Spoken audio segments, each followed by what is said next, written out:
പ്രേക്ഷകരങ്ങനെ നമ്മുടെ ആദർശ് അറിഞ്ഞു നമ്മുടെ നയനയാണ് ആ ഡിസൈൻ വരച്ചതെന്ന്. അതേ കൂട്ടുകാരെ നമ്മുടെ അഭി കയ്യോടെ എന്താ പറയുക, കയ്യോടെ പൊക്കി അഭിയെ. വേറെ ഒന്നുമല്ല, എല്ലാവരുടെ മുമ്പിൽ വെച്ച് നമ്മുടെ അഭിയോട് പറയുന്നുണ്ട് ഒന്നുകൂടെ ആ ഒരു ഡിസൈൻ വരക്കുമോ. അപ്പോൾ അഭി പറയും എനിക്കത് പറ്റില്ല, ഇനി ഒന്നുകൂടെ വരക്കാൻ എനിക്ക് പറ്റൂല എന്ന് പറയാം. കാരണം വേറെ ഒന്നുമല്ല, നയന വരച്ചതാണല്ലോ.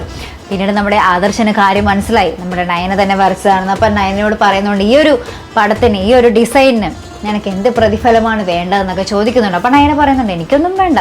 അപ്പോൾ ആദർശ് പറയുന്നുണ്ട് ഒന്നും വേണ്ടല്ലോ.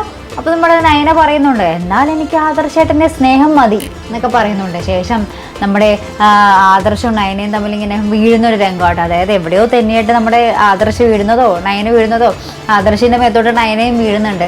ശേഷം ഇവർ കണ്ണിൽ നോക്കി എപ്പോഴത്തെയും പോലെ ആ ഒരു പ്രണയം കാണിക്കുന്നുണ്ട്. പ്രേക്ഷകരെ എന്ത് ഫലം അല്ലേ പ്രേക്ഷകരെ, ആദർശിൻ്റെ മനസ്സൊന്നും ഇളകാൻ പോകുന്നില്ല. എന്തായാലും ഇതൊക്കെയായി ഇവരുടെ ഒരു വീഴ്ചയും ആ ഒരു പ്രണയത്താൽ നോക്കി നിൽക്കുന്ന രംഗവും നമ്മുടെ നവ്യയും കനകയൊക്കെ കാണുന്നുണ്ട് കേട്ടോ. അവരിങ്ങനെ സന്തോഷത്തിൽ ഇങ്ങനെ ചിരിച്ചൊക്കെ നിൽക്കുന്നുണ്ട്.